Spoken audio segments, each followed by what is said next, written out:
네, 안녕하십니까. 오늘 동아시아 해양 네트워크 형성이라고 하는 주제로 여러분들에게 간단히 소개를 하려고 합니다. 제가 맡은 부분은 이 동아시아 교류 해양 네트워크지만 이 시기적으로 따지면 상당히 오래전 아주 옛날 이 고대에 해당이 됩니다. 따라서 결국 이 동아시아 해양 네트워크라고 하는 얘기를 하는 거는 결국은 동아시아의 어떤 해양을 둘러싸고 어떤 교류가 이루어졌는지, 그런 어떤 교류 네트워크가 어떻게 되는지 하는 내용을 살펴보려는 것이 가장 중요한 오늘의 목표죠. 그래서 먼저 도대체 교류란, 고대에서의 교류란이라고 하는 얘기를 먼저 잠깐 좀 살펴봐야 하겠습니다. 교류란 이제 물건이 서로 이렇게 교환되는 거겠죠. 근데 그때 이제 내가 원하는 것, 즉 물건이 움직이려고 하는 그 기본적인 동인, 이유가 뭔가 하고 생각을 해보면요.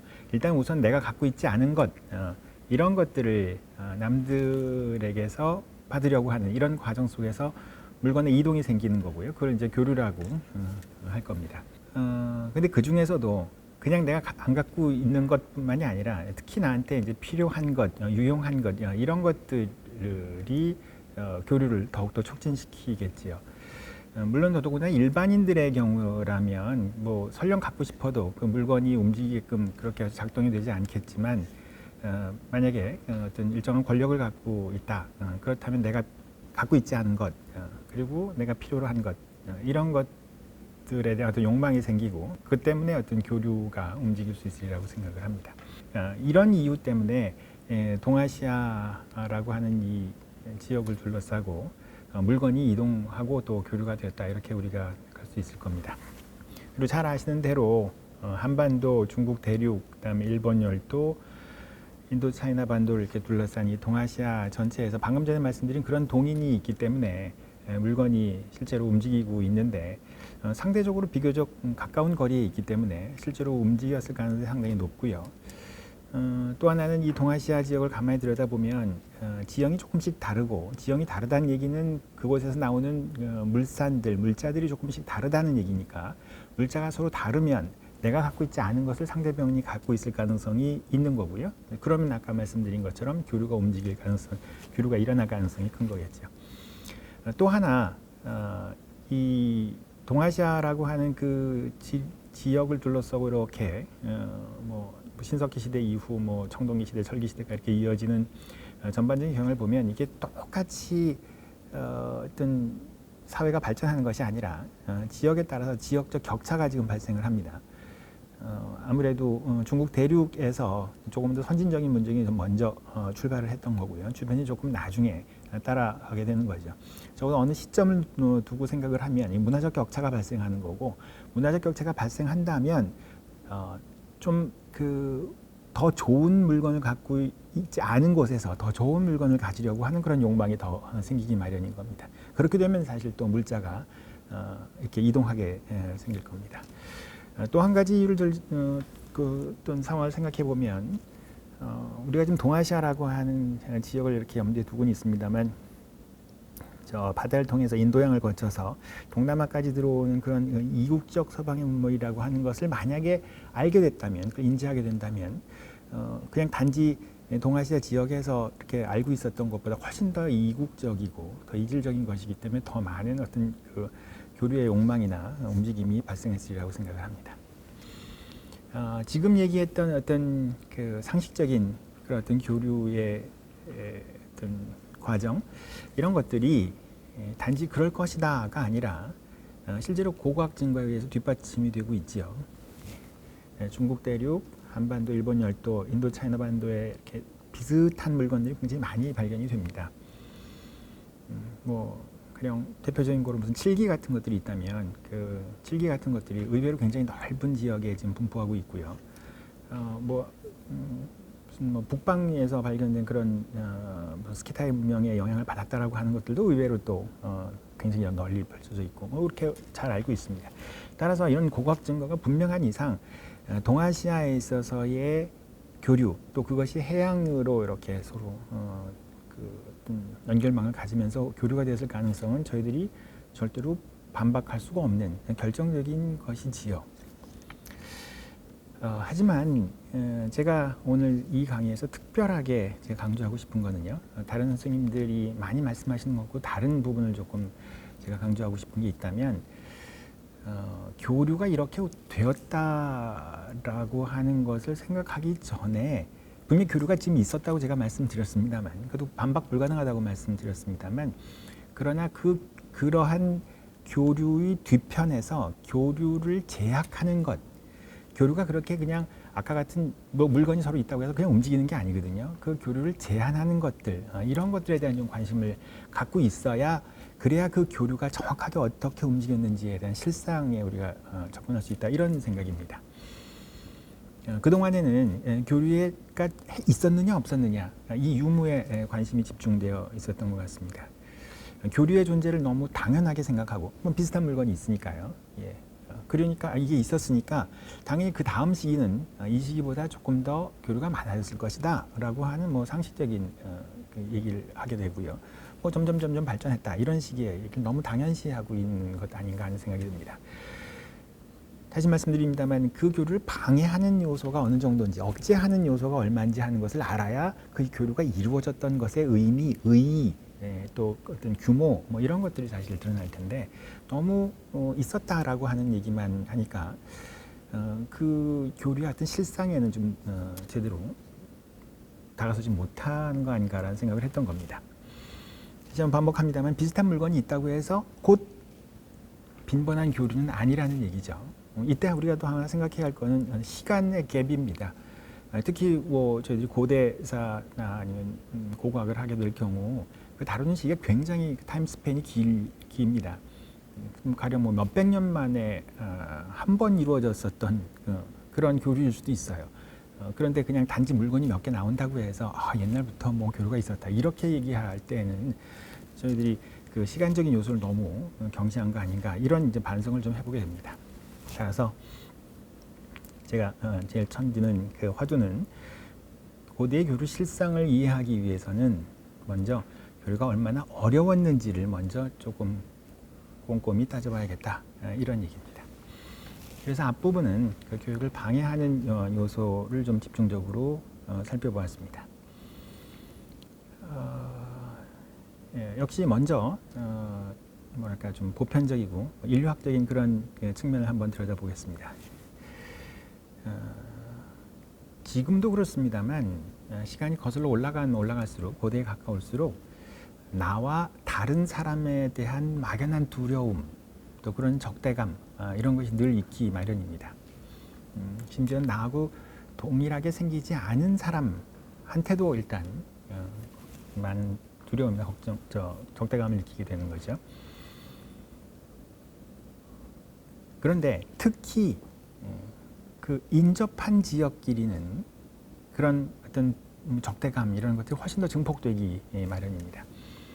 나하고 다르다라고 하는 점도 있지만 이 인접한 지역에는 또 하나의 이유가 있는데 그게 다름 아닌 바로 자원 경쟁입니다. 인접한 지역에서는 아무래도 동일한 자원을 공유할 수밖에 없는 거고요. 자원은 이렇게 제한이 되어 있는데 인접한 지역끼리 그 자원을 같이 나눠 써야 하지만 뭐 자원이 아주 풍부하면 그야말로 피자가 아주 크듯이 그러면 모르겠는데 그 파이가 큰 게 아니라 파이가 작다면 그 작은 파이를 가지고 서로 경쟁을 하고 그 자원을 내가 쓰겠다라고 하는 그런 어떤 분쟁이 발생하기 마련인 거죠. 이런 거는 문헌 자료에서 아주 쉽게 찾아볼 수 있는 겁니다. 예를 들어 뭐 한나라라고 하는 그런 나라하고 흉노라고 하는 나라가 부딪히는 것 이건 단지 뭐 농경 국가하고 유목 국가의 대립이라는 걸 넘어서서 한과 흉노가 함께 접경하고 있는 지역에 대한 자원 경쟁에서 출발한다고 저는 봅니다. 한나라와 강족의 역시 전쟁, 전투 이런 것도 마찬가지고요. 뭐 중국 사서에서 많이 나오는 흉노와 오성과의 관계라든지 대월제와 대화 등등 사료에서 많이 나오는 어떤 국가 사이의 분쟁이라고 하는 것은 결국은 인접지역끼리의 어떤 동일 자원을 둘러싼 분쟁이라고 볼 수 있겠습니다. 제가 지금 얘기한 거는 이 중국 대륙을 놓고 얘기했습니다만 우리 지금 뭐 예를 들어서 동북아죠. 뭐 예를 들어 한반도 언저리를 둘러싸고도 그 당시에 우리가 존재하고 있었던 많은 정치체들 사이에는 바로 이렇게 그 동일한 자원을 둘러싸고 큰 분쟁이 있기 마련인 겁니다. 두 번째는 그 A라고 하는 지역하고 B라는 지역 사이에 교류를 하기 위해서는 물건이 갑자기 순간 이동을 하는 건 아니니까요. 예, 당연히 어떤 물건이 움직인다면 누군가가 사람이 그걸 들고 움직여야 할 겁니다. 사람이 움직이는 길이 일단 상정이 되어야 하는데 그 길이 결코 잘 닦여진, 잘 마련된 길이 아니라고 하는 거지요. 뭐 쉽게 생각할 수 있을 텐데요. 먼저 이게 대표적인 제가 알고 있는 얘기만 하자면 여러분들이 잘 알고 있는 장건이라고 하는 사람이 인도 근처에서 이 총나라에서 나오는 포와 그다음에 공죽장이라는 것을 보고 여기 지금 가능하면 이 중국 대륙하고 한나라하고 저기 있는 인도 신독국 사이에 교통로를 한번 만들면 좋겠다라고 얘기를 해서 시도를 했던 게 있었습니다. 막대한 경비를 투입을 했으나 결국은 실패했다라고 하는 그런 어떤 기록이 있는데요. 이것만 해도 그냥 우리가 지도를 펴놓고 여기서 저기까지 이렇게 자를 쭉 대고 가면 되겠지, 그렇게 생각할지 모르겠습니다만 그렇게 못 가는 거죠. 지금도 이렇게 저희들이 무슨 위성 지도를 놓고 이렇게 보면 그 길을 따라가는 것이 굉장히 어렵습니다. 중국 대륙에서 출발을 해서 소위 실크로드라는 걸 떠서 서쪽으로 가는 것, 우리가 막연하게 많은 사람들이 오고 갔다 이런 얘기도 하지만 그 길 역시 굉장히 힘든 길입니다. 중간에 사막이 펼쳐져 있는 곳이고요. 사막이라는 얘기는 물과 음식이 준비되지 않았다, 제공되지 않는다는 얘기입니다. 이런 곳을 물건이 이동하려면, 교류가 되려면 그러면 이 정말 특단의 다른 어떤 인프라가 중간에 개입하지 않으면 실은 움직이기가 상당히 어렵다는 겁니다. 오늘의 주제가 되는 바닷길은 더 말할 것도 없습니다. 사료에 늘 보면 그냥 이렇게 편안하게 배를 타면 이 물건이 항상 저쪽으로 가는 게 결코 아니죠. 중간에 엄청난 풍파를 만나고요. 그래서 도중에 물건은 빠진다. 또 배에 실었던 모든 물건들이 모두 다 실은 바다에 빠진다. 이런 일들이 굉장히 많이 기록이 되어 있다는 겁니다. 한마디로 얘기해서 교통의 불편한 교통이라고 하는 것도 생각해야 합니다.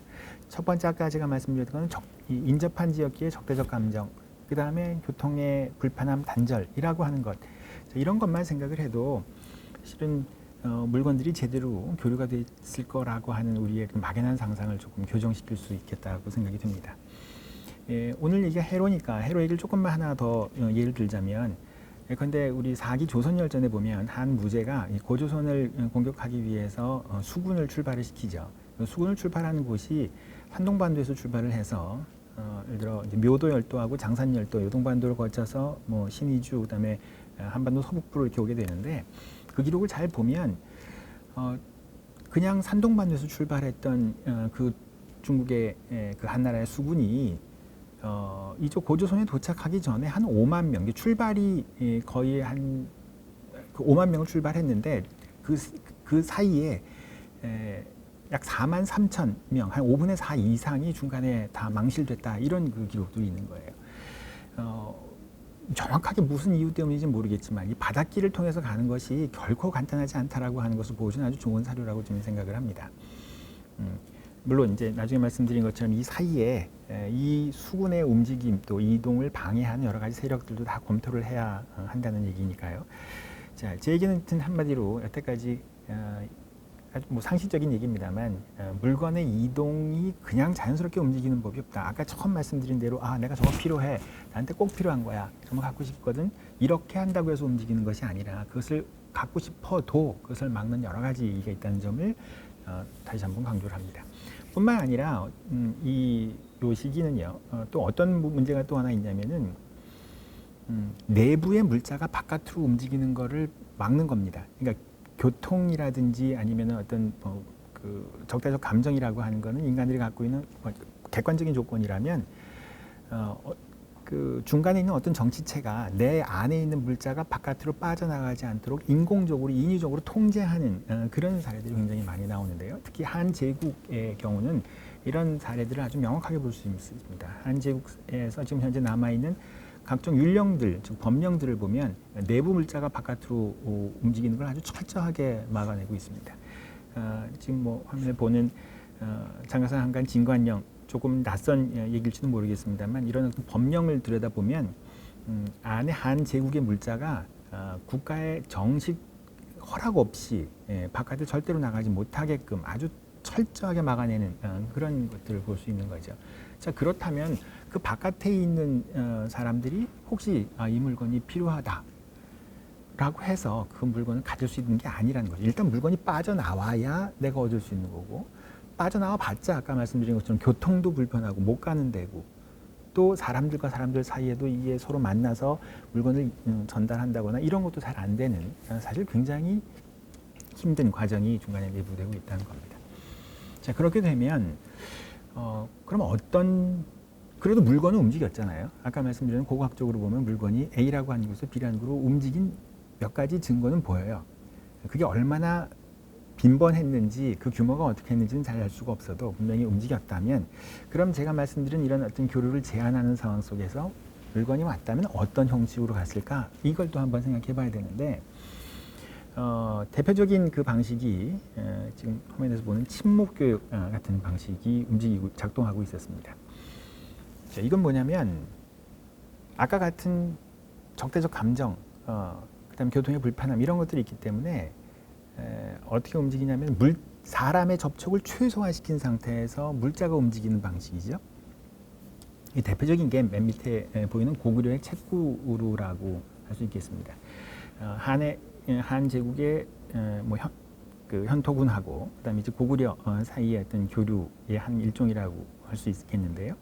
서로가 사람이 만나는 게 아니에요. 지금 둘 사이에는 두 세력 간에는 사실 덕제적 관계를 갖고 있기 때문에, 그러나 물건이 필요해요. 그러니까 한쪽에서 먼저 어느 쪽이 먼저든지 간에 자기의 물건을 그 얼정한 장소에다가 조그만 성 같은 걸 만들어 놓고 그곳에다가 내가 갖고 있는 물자를 갖다 놓는 거죠. 그리고 사람은 빠져나가요. 사람은 빠져나가고 물자만 덩그러니 남아있는 상태에서 또 다른 세력이 들어와서 그 물건을 보고 그 물건을 가치를 판단하는 거죠. 필요하면 자기가 가져가고, 그 자기가 생각하는 그 물건의, 그 가져가는 물건의 가치에 상응하는 물건을 자기가 갖다 놓고, 그리고 또 빠져나가면 또 다른 사람이 들어와서 그 물건을 가져가는, 사람의 접촉이 최소화된 상태. 그래서 이걸 이제 친목교육이라고 부르는데, 자, 이런 식의 방식도 당시에 동원이 되고 있었다는 겁니다.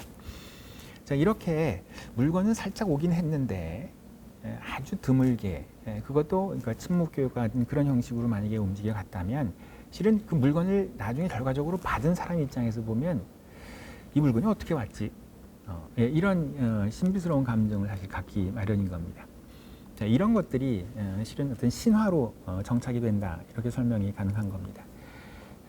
중국 내에서는 아주 유명한 신화가 곤륜산 신화라고 하는 게 있는데, 이 곤륜산 신화에 대한 연구를 들여다봐도 이 곤륜산 신화라는 게 만들어진 것은 서방으로부터 오는, 그러니까 중국 대륙도 물산이 풍부합니다만 중국 대륙이 아닌 저쪽 서방의 중앙아시아나 그 저쪽으로부터 여러 청동기라든지 금속 제품이라든지 마차라든지 중국에서는 먼저 발명하지 못했던 물건들이 들어왔어요. 들어왔는데 결국은 어떻게 들어왔는지, 인간의 접촉이 최소화된 상태에서 들어왔는데 그 물건을 보고 막연히 저쪽에서부터 들어왔다는 거는 아는데 어떻게 들어왔는지 구체적인 과정을 잘 알지 못했을 때 바로 이런 신화 같은 것들이 생각이 나는 거죠.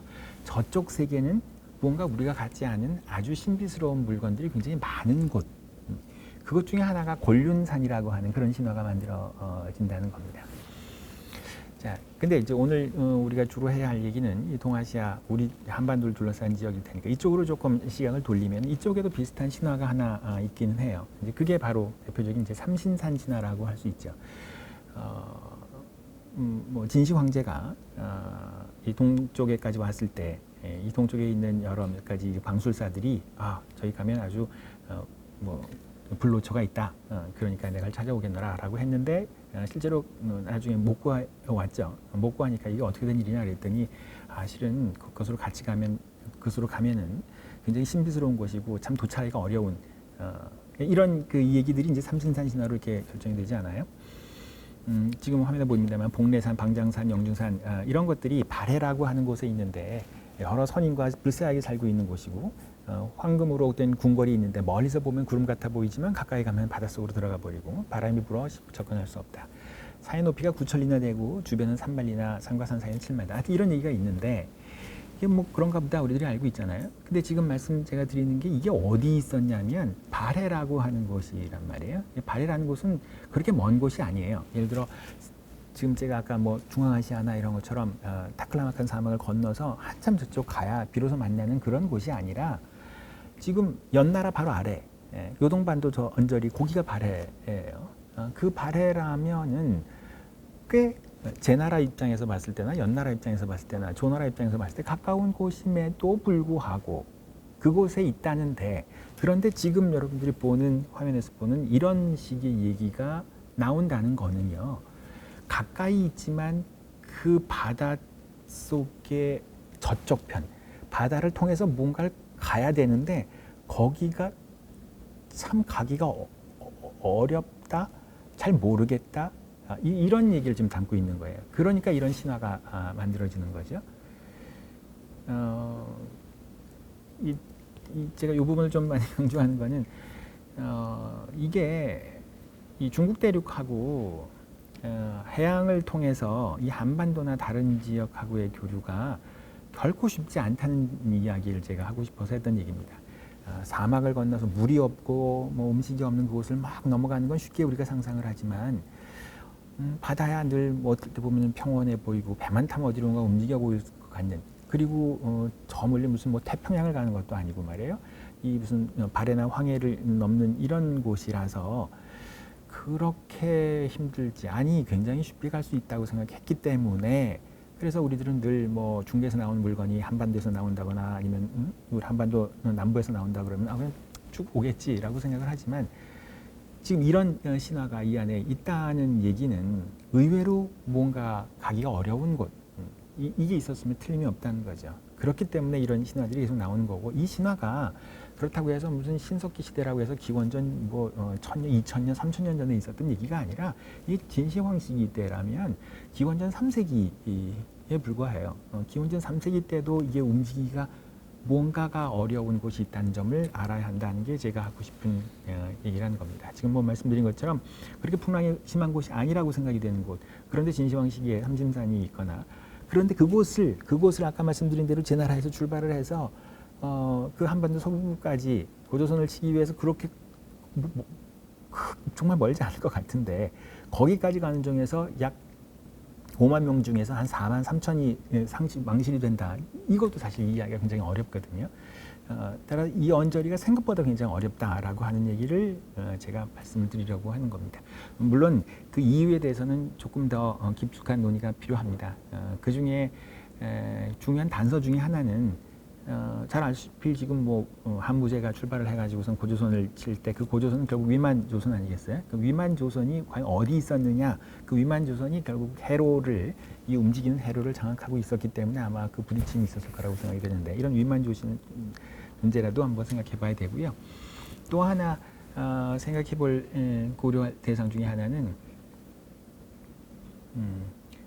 그 사이에 섬이 많다는 거예요.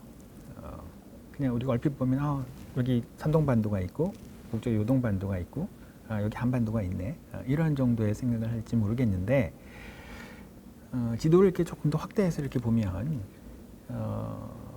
물론 우리 한반도에 뭐 서남 해안이라든지 남부에 굉장히 섬이 많다는 걸 잘 알고 있습니다만은 중국 쪽에서는 중국 대륙 쪽에서는 사실 섬이 별로 없어요. 예. 그런데 섬이 비교적 많이 집중되어 있는 곳이 바로 이곳이에요. 산동반도에서 출발을 해서 요동반도 사이, 그러니까 빈 바다가 아니라 거기에 이렇게 묘도열도라고 해서 섬들이 주르륵 붙어 있죠. 그래서 사실 산동반도에서 요동반도로 이동할 때는 그 섬을 따라서 움직여야 해야 한 겁니다.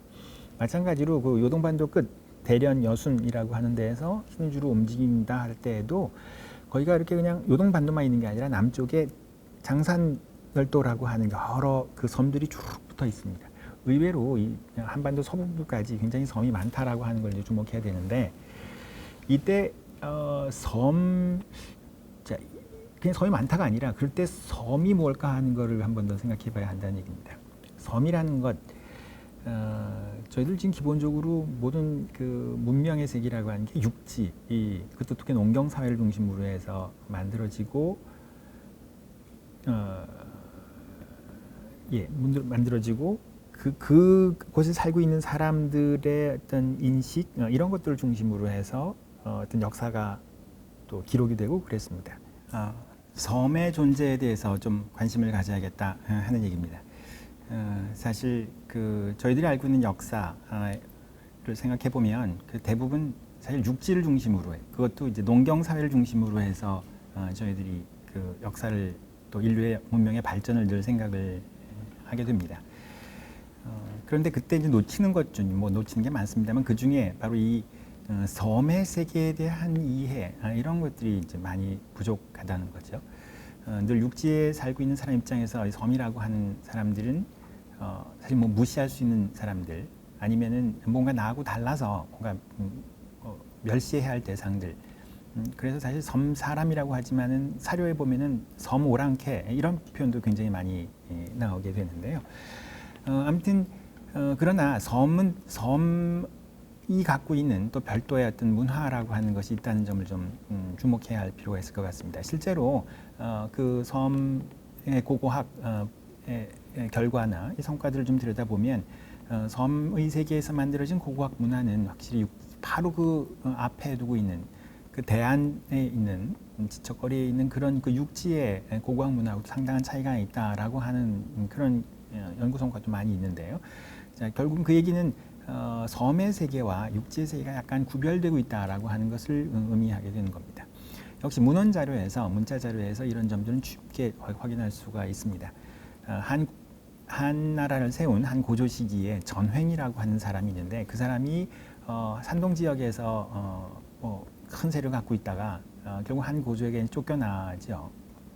그리고 이제 도망갈 가는데 자기와 함께 자기가 500명을 데리고 그러니까 우리 지금에는 황해 쪽에 해당이 되는 거죠. 산동도 바깥쪽에 있는 섬으로 도주를 합니다. 근데 그 섬이라는 데가 그렇게 멀리 떨어져 있는 곳이 아니라 육지에서 봐도 분명히 보이는 곳인데 그런데 정작 그 전 제국을 장악하는 한 입장에서도 그 앞에 보이는 저 섬을 제대로 공략할 수가 없었다. 이런 얘기들이 있는 거죠. 그런 사료들이 많습니다. 5초 7국 시기, 한 경제 시기인데 그때 역시 마찬가지로 교서왕이 우리 전쟁에서 치면 섬으로 도망가면 그뿐이다. 이런 얘기를 한다든지 아니면 왕망 시기에 반란을 일으켰던 여모 세력 역시 그냥 섬으로 도망간다 하는 겁니다. 그 거대한 제국을 유지하면서도 그 앞에 있는 섬을 제대로 장악할 수가 없다라고 하는 것은 실은 육지의 그 섬에 대해서는 어떻게 처리할 수 없는 그런 모습들을 볼 수가 있었던 거죠. 근데 그런 상황이기 때문에 육지 세력은 그 섬을 중심으로 한 여러 그 섬의 세력들을 제대로 컨트롤하기가 상당히 어려웠다라고 하는 이 점에 주목을 하면 역시 섬의 세계에 살고 있었던 또 다른 사람들 이른바 해적들 같습니다. 물론 섬에 사는 사람들이 다 해적이라는 얘기는 아닙니다만 그 섬을 중심으로 해서 활약하고 있었던 그런 해적들에 우리가 주목을 해야 하는 거고요. 자, 그러고 다시 사료를 들여다보면 곳곳에서 역시 해적 관련된 이야기들을 찾을 수가 있었던 겁니다. 그 아래 보면 이거는 그 이제 거연 한간이라고 해서 한나라 때 발견된 이제 목간이죠. 그 목간에 보면 이제 이런 내용이 있습니다. 이게 지금 일사승상소주라고 하는 거는 승상이 다음과 같은 사실을 황제께 아뢰는 겁니다. 그래서 아뢰고 난 다음에 이러이러한 사건에 대해서 이렇게 처리하시오라고 하는 조서가 8월 이하일에 내려졌다라고 하는 그 조서 가운데에 그 내용이 간단하게 적혀져 있는데 중간에 끊어져 있어서 정확하게는 지금 앞뒤 내용을 알 수는 없습니다만 여기 임회해적이라고 하는 말이 나오고 있죠.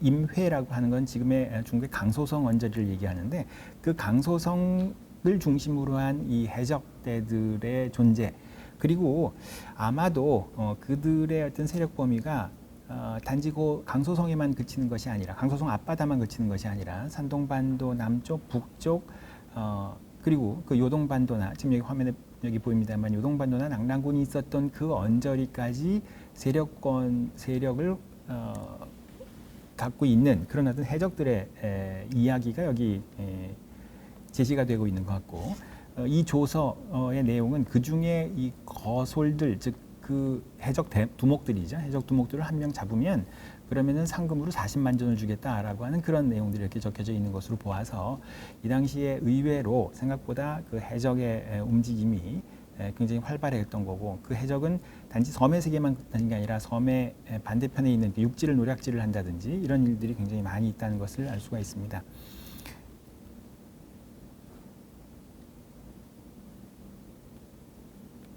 예, 그 중에 하나 조금 이제 한반도하고 좀 거리가 멉니다만은 저 예를 하나 더 들기 위해서 그 해남도라고 하는 얘기를 한번 저기 적어봤습니다. 해남도가 어디 있냐면요, 여기 지금 광주, 광동, 홍콩, 광주가 있는 곳이고요.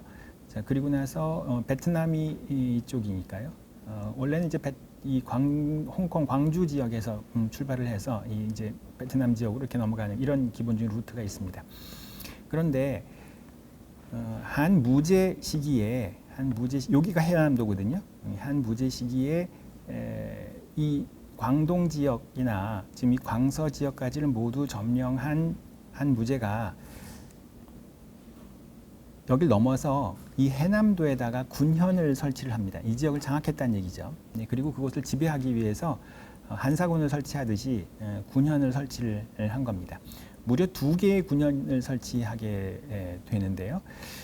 이쪽에 군현을 이렇게 설치를 하고 반대편 요 반도처럼 생긴 이곳 끄트머리에다가도 역시 군현을 설치를 합니다. 이렇게 군현을 설치하는 것은 실은 이쪽에서 나오는 물건, 예를 들어 이제 중국 이 홍콩의 광주 지역에 있었던 여러 가지 물자가 동남아로 빠져나가거나 혹은 동남아에 있었던 여러 물자가 다시 이 광주 지역으로 돌아올 수 있는 그 루트를 확보하기 위해서 양쪽에다가 군현을 설치한다, 이렇게 생각할 수 있는 거죠. 그래서 굉장히 무리한 군현 설치가 이루어지게 됩니다. 그러나 그랬는데 그게 그리 오래 가지 못해요. 굉장히 무리하게 설치를 하기 때문에 약 한 4, 50년 지나고 난 뒤에 결국은 이 해남도를 포기하게 됩니다. 해남도가 갖고 있는 지리적인 위치, 지리적인 어떤 장점, 이런 것들이 상당히 많음에도 불구하고 결국은 이 해남도를 포기한다는 얘기는 실은 이 지역의 치안을 제대로 관리하기가 어려웠다는 얘기인데요. 자, 이럴 때 우리가 생각할 수 있는 거는 역시 이 지역에 출몰하고 있는 해적 얘기를 안 할 수가 없다 하는 얘기입니다. 실제로 이렇게 제가 말씀드리는 거는 이 바닷길에 섬의 세계를 둘러싸고 활동하고 있는 해적들로 말미암아 이 교역이 쉽지 않았다 하는 얘기죠.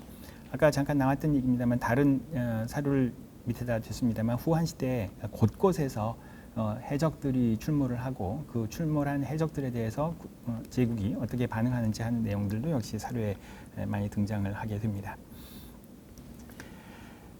자, 여기까지가 오늘 제가 말씀드리는 전체 내용 중에 앞부분에 해당이 됩니다. 다시 한번 반복해서 말씀드리자면 교류, 보통 다 무슨 해양 네트워크 무슨 얘기를 하면 항상 해양을 통해서 굉장히 많은 물자가 오고 갔다, 이런 얘기를 하기 마련이고요.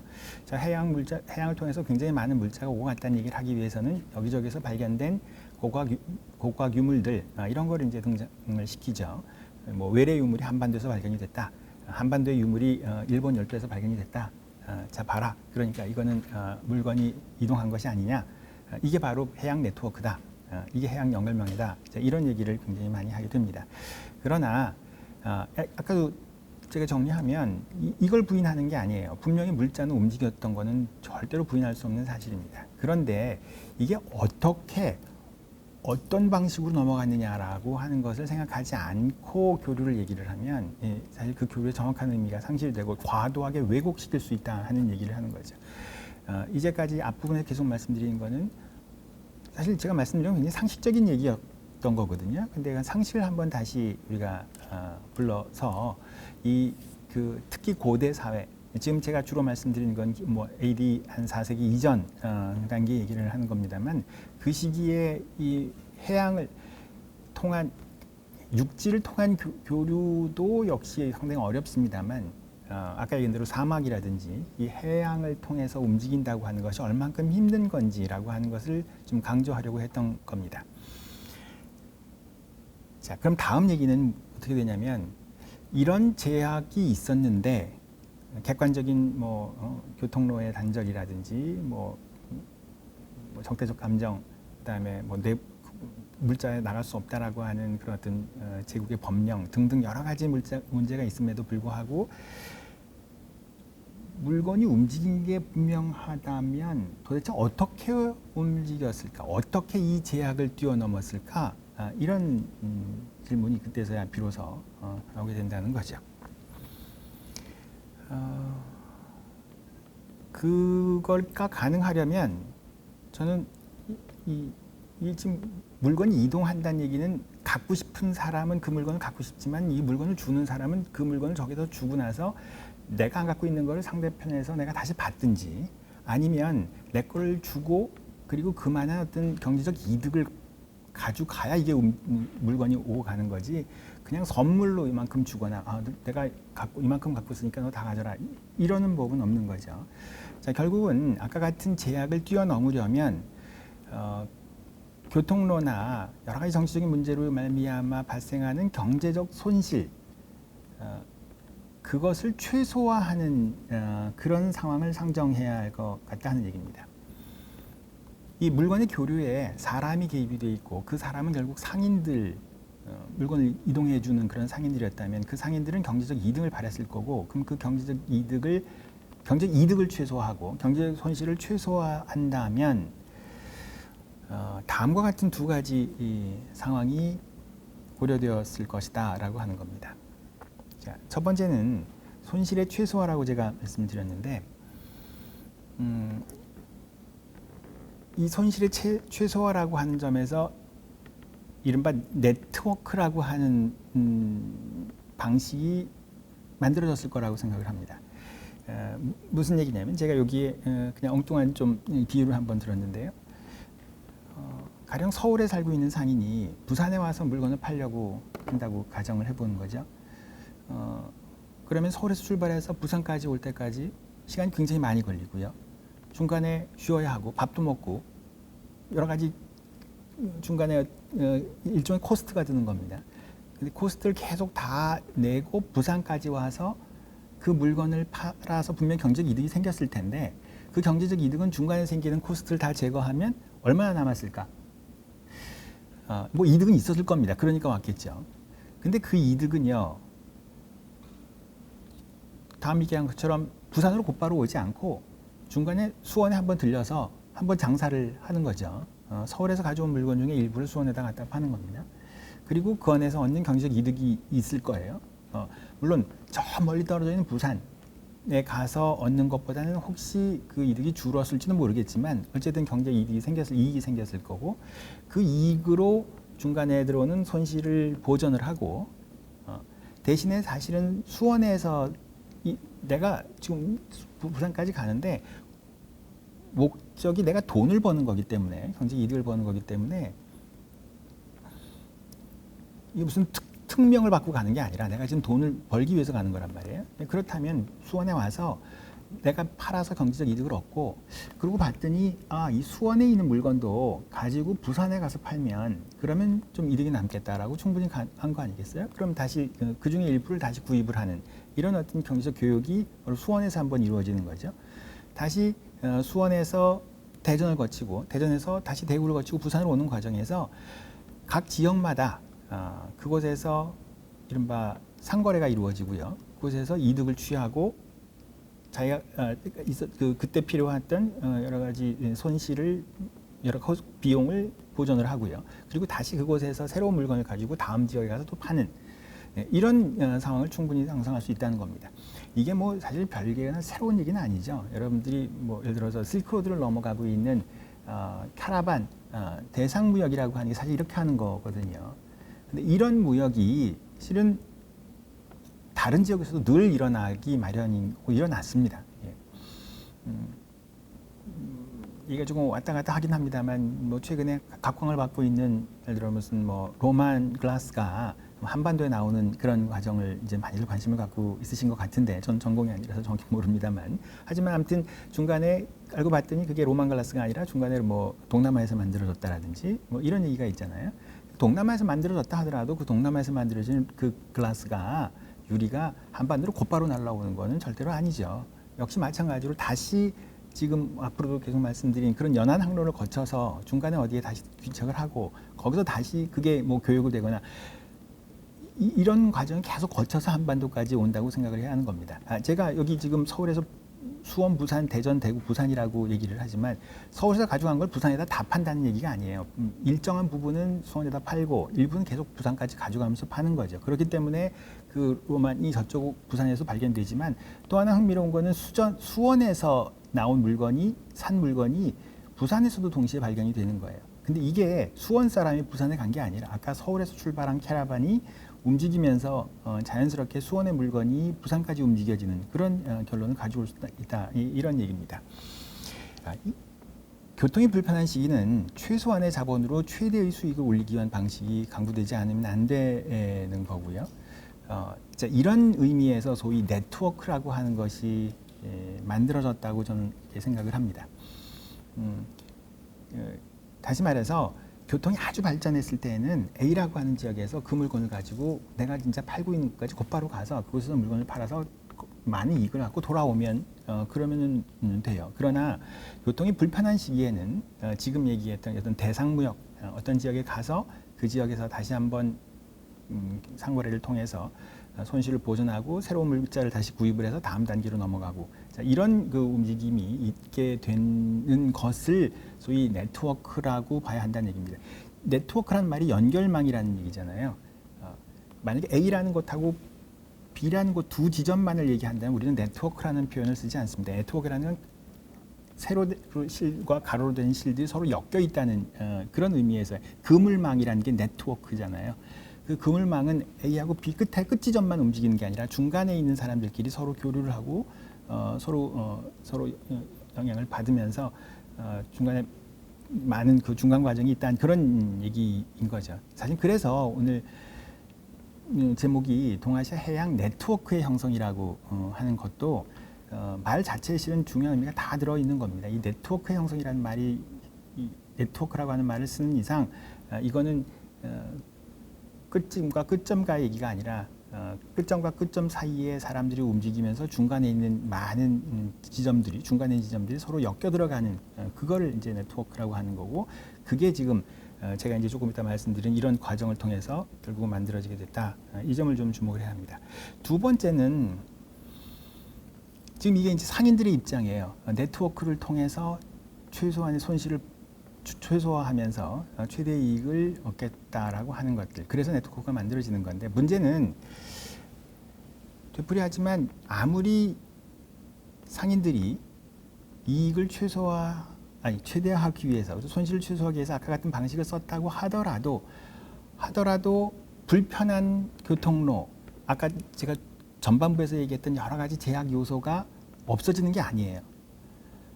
교통 수단은 여전히 형편없는 거고, 그러니까 교통 인프라라는 게 형편없는 거예요. 그다음에 또 가는 길도 엉망이고, 바닷길은 무섭고, 중간에 해적도 나타나고, 그다음에 무엇보다도 그 내부의 물자가 바깥으로 나가지 못하게 막고, 이런 것들을 다 뛰어넘어서 상인들이 내가 돈을 벌기 위해서 가져간다. 가능은 해요. 아예 없는 건 아닙니다. 그 일부가 있지만은 물건이 제대로 움직이기 위해서는 이런 중간에 있던 여러 가지 요소들이 전부 제거되어야 하거든요. 자, 그럼 그게 뭐냐? 이런 요소들을 제거할 수 있는 방법은 강력한 권력이에요. 즉, 아까 같은 내부의 물자를 바깥으로 내보내는 것을 막았던 그 세력이 아니, 그게 아니라 내가 내보내 주겠어. 이렇게 결정을 하는 것, 이게 중요한 거죠. 못 나가게 하는 게 아니라 내가 허락할게 라고 하면 그 물자는 쉽게 빠져나가는 거라는 얘기입니다. 두 번째, 그 강력한 세력을 갖고 있는 사람들, 이게 지금 저는 이제 제국이라고 보는데, 제국의 힘이라고 보는데, 그 제국이 그 교통 인프라를 주는 거예요. 가령 이 육로로 움직인다면 그 육로에 움직이는 각종 수레들, 그다음에 그 수레의 군단 상단이죠. 그 상단을 보호해 줄 수 있는 군사력, 이런 것들을 국가에서 제국에서 제공해 주는 겁니다. 그렇다면 아까 제가 전반부에서 얘기했던 각종 불편한 요소들이 충분히 제거될 수 있다 하는 얘기예요. 바닷길도 마찬가지입니다. 바닷길도 기본적으로 가장 불편한, 바닷길을 움직이려면은 가장 중요한 교통수단이 배 아니에요. 예.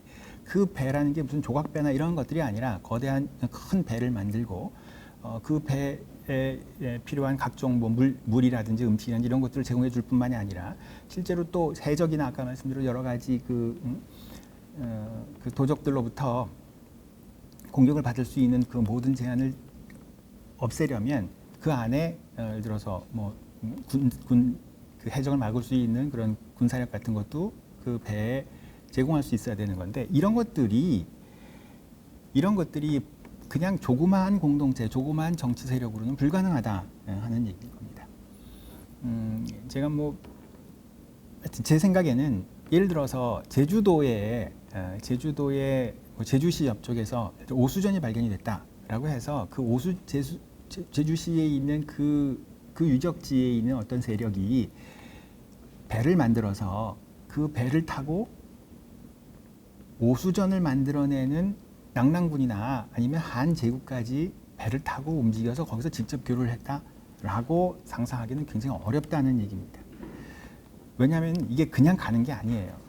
중간에 여러 지금 뭐 아까 섬의 세계도 얘기했고 해적도 얘기했고 뭐 풍랑도 얘기했고 많이 얘기를 했어요. 이런 것들을 전부 제거를 해야 돼요. 아니 어찌 보면 갈 수는 있겠죠. 뭐 어찌 갈 수는 있겠죠. 근데 갈 이유가 없는 겁니다. 그렇게 해서 만약에 가다가 경제적 손실을 보게 된다면 그럼 차라리 안 가는 게 못하는 거죠.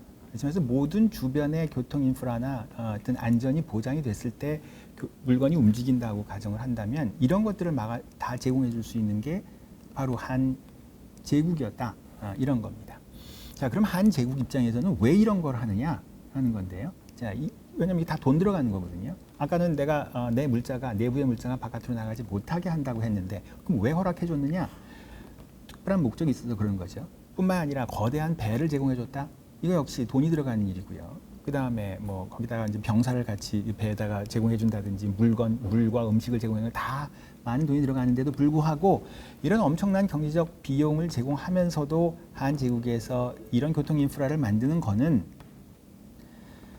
이런 경제적 손실을 보더라도 그에 상응하는 또 다른 반대급부가 있기 때문에 이게 가능하다고 생각했기 때문인 거죠. 그게 뭐냐면 지금 말씀드린 경제적 문제를 초월하는 정치적 욕구가 있기 때문인 거고요. 그게 이른바 소위 제국인 거죠. 천하를 장악해서 적어도 명목적으로는 내가 알고 있는 천하의 많은 세력들이 나한테 와서 조공을 하게끔, 그래서 나에게 복속하게끔 하는 것. 자, 이런 이 장면을 만들기 위해서 비록 내가 돈을 굉장히 많이 들여도 경제적 손실을 입더라도 그것을 할 수밖에 없는, 또 일부러 하는, 그게 바로 이제 제국의 현상인데요. 그런 것들이 두 개가 맞춰져 있기 때문에 제가 아까 말씀드린 이런 제약을 뛰어넘는 교류가 가능했다. 이게 제 얘기의 핵심인 겁니다. 그 말을 지금 조금 더 구체적으로 증거를 좀 여러분들에게 제공해 가면서 말씀드려 보겠습니다. 왜냐하면 사실 이 강의가 제목이 큰 주제가 문자 자료로 본 해양 문명이라고 했는데요.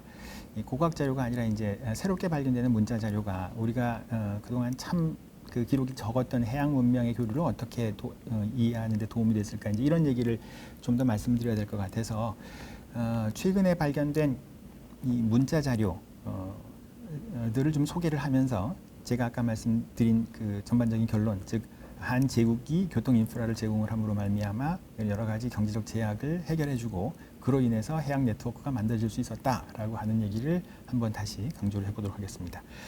안타깝게도 지금 말씀드린 그 중국에서 새로 나오는 문자 자료라고 하는 게 한반도나 아니면 뭐 한반도와 연관된 내용은 별로 없습니다. 안타깝게도 일단 직접적인 자료는 아니에요. 아까 기껏해야 임회의 해적이 그 어떤 활동 범위가 뭐 낙랑이나 유동까지 갈 수 있었다라고 하는 것이 거의 유일한 낭랑이라는 이름이 나오는 그런 사례에 불과한 거고요. 기본적으로는 이 한반도하고는 상관이 없는 다른 쪽의 이야기들이 훨씬 많이 나옵니다. 하지만 비록 한반도가 아니라 정반대의 곳에서 나오는 얘기를 하더라도 그곳에서 나온 이야기를 잘 들여다보면 기본적으로 한 제국의 대외 교역의 기본적인 원칙 이런 것들을 확인할 수 있거든요. 물론 뭐 지금도 어떤 나라가 뭐 미국이 아니면 주변에 있는 유럽하고 경제 교류하는 방식이나 아니면 뭐 캐나다랑 경제 교류하는 방식, 남아메리카하고 경제하는 방식이 다 다르겠지만 기본적으로 미국이란 한 나라가 대외 무역을 어떻게 하려고 하는지는 기본적인 원칙이 대부분 기본적으로는 적용된다라고 하는 생각을 하면 우선 한 제국이 그 다른 지역에서과 어떻게 그 교육을 했는지 하는 부분을 보여주는 문자 자료에 주목할 필요가 있다고 생각을 합니다. 이게 그 중국 고대사를 공부하는 사람들에게 아주 요새 그 인기가 있는 그런 어떤 목간 자료가 되는 거죠. 자, 지금 여러분들이 보고 있는 이런 목간들이 어디서 지금 발견된 거냐면 여기가 이제 서안에서 출발을 해서 실크로드가 이렇게 지나가서 이제 그 신강 지역을 거쳐 실크로드를 거쳐 이제 중앙아시아로 넘어가는 그곳입니다. 여기가 도낭 지역이고요. 도낭에서 그러니까 서안이고 서안에서 도낭으로 이렇게 넘어가는 이곳 이른바 하서사군이라고 그렇게 불리우는 곳인데요. 이 도낭이라고 하는 곳, 즉 당시 한 제국의 관문, 서쪽 끝 관문에서 바로 안쪽으로 얼마 떨어지지 않았던 이른바 역전, 말을 갈아타고 좀 잠깐 쉬었다 가는 곳, 그런 곳에서 방금 전에 봤던 이런 그 목간이 발견이 된 겁니다. 자, 여기 나오는 그 문자 자료, 여기 지금 글씨가 잔뜩 적혀 있는데 그 문자 자료를 이제 석독을 하면 다음과 같은 내용들이 있는데 한마디로 얘기하면 강거라가 어디냐면 지금 대충 우즈베키스탄쯤 됩니다. 그 우즈베키스탄 쪽에 있었던 나라의 사신들이 지금 이 한제국으로 들어왔습니다. 예, 들어왔는데 근데 이제 문제가 발생해서 그 들어왔던 우즈베키스탄 사신이 이 강거의 사신이 이른바 한 제국의 제가 이렇게 볼까요? 이 대홍로가 이른바 치면 대외교를 창구죠. 뭐 외교부라고 일단 하시죠. 그 외교부에 항의를 하는 겁니다. 어떻게 항의를 하냐면 원래 우리 협약에 따르면 내가 사신이 이렇게 들어오면 그러면은 그 입국 절차하는 곳, 뭐 공항도 좋고 해관도 좋고 그곳으로부터 시작을 해서 여기까지 기본적으로 외국 사신이기 때문에 충분히 잘 대접을 하기로 우리가 약속을 한 거죠. 그러니까 숙식을 제공해 주게 돼 있어요. 그다음 두 번째는 조공을 하러 왔지만 조공을 하러 오는 과정에서 내가 가져왔던 각종 물자들을 여기서 거래할 수가 있는데 그 거래할 때 정당하고 공정한 절차에 의해서 충분한 가치를 서로가 인정해 주기로, 즉 공정한 가격을 쳐주기로 이렇게 했는데 이번에 들어왔더니 이 강거라고 하는 사신이 이번에 여기 들어왔더니 이 화가 난다, 문제가 있다는 겁니다. 우선 밥하고 먹을거리를 잘 안 주더라. 지난번하고 왜 이렇게 달라졌느냐라고 하는 시비거리가 하나 있고 더 중요한 거는 내가 낙타를 가지고 왔는데 그 낙타를 가지고 들어와서 여기서 늘 팔았다. 거래를 했는데 지난번하고 달리 이번엔 값을 엄청 싸게 그냥 무조건 깎아서 처리를 해버리고 말았다. 거기서는 내가 할 말이 없었지만 이제 지금 이 황제가 살고 있는 장안까지 와서 지금 이 외무부에 중앙에 있는 외무부에 직접 곧바로 지금 항의를 한 겁니다. 그랬더니 그 문서를 접수하고 나서 항의를 접수하고 나서 다시 거꾸로 지금 화살표를 내린 대로 각 지방으로 다시 이 문제를 해결을 하라라고 하는 문서가 지방까지 내려가는 얘기입니다. 자, 이 문서는 이런 문서인데요. 자, 뭐 이걸 일일이 설명할 건 없고요. 마찬가지로 도중에 접대 수단에 제공을 해주지 않았다든지 낙타 가격을 일방적으로 결정했다라고 하는 문제가 있습니다. 방금 전에 제가 말씀드렸던 그 간독, 목간의 내용을 잘 분석을 하면 아주 흥미로운 사실을 알게 됩니다. 아까 그 강거국 우즈베키스탄이라고 했고 나중에는 이게 소구드 지역과도 이게 그 중첩이 됩니다. 이곳에서 온 그 사신이 뭔가 지금 문제를 제기를 했는데요. 이 사람이 공식적인 신분은 분명히 사신이기는 한데 그렇기 때문에 장안에 와서 황제에게 조공을 한 사람들입니다. 그러나 실은 그 더 중요한 목적은 경제적 이득에 있었다 하는 겁니다. 다시 말해서 이 사람들은 한편으로는 사신이지만 한편으로는 무역상인이었다는 거죠. 그렇기 때문에 아까 얘기한 것처럼 첫 번째 불만이 두 가지였잖아요. 하나는 왜 밥을 안 주느냐, 왜 그다음에 우리 내가 타고 가는 말에 제대로 뭐 물이나 이 음식을 제공하지 않느냐와 함께 또 하나가 내가 가져온 낙타를 이렇게 헐값을 치는 법이 어디 있느냐라고 하는 거예요.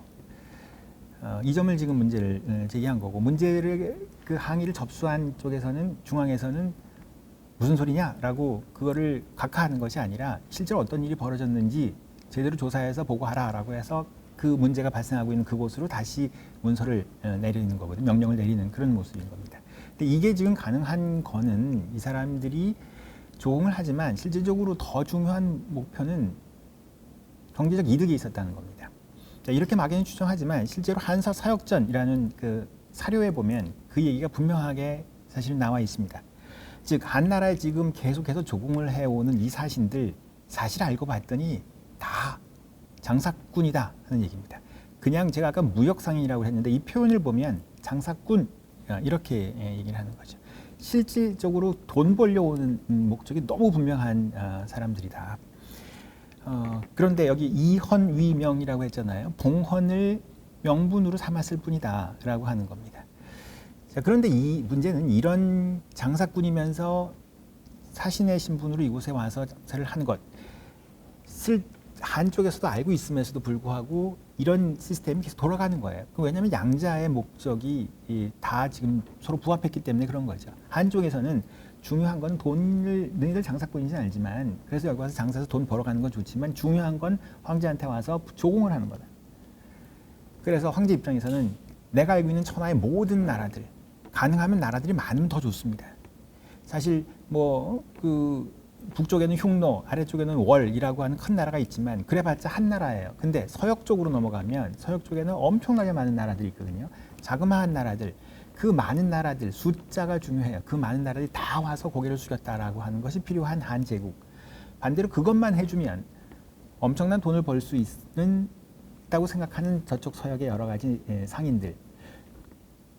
아까 얘기로 다시 돌아가면 원래부터 그러고 싶었어요. 왜냐하면 막연하게 알고 있는 서역 상인들이 보기에도 저 한제국에는 물산이 너무 풍부한 겁니다. 비단, 그다음에 온갖 물자들 이런 것들이 다 있는데 근데 문제는 그쪽으로 가기가 너무 어려워요.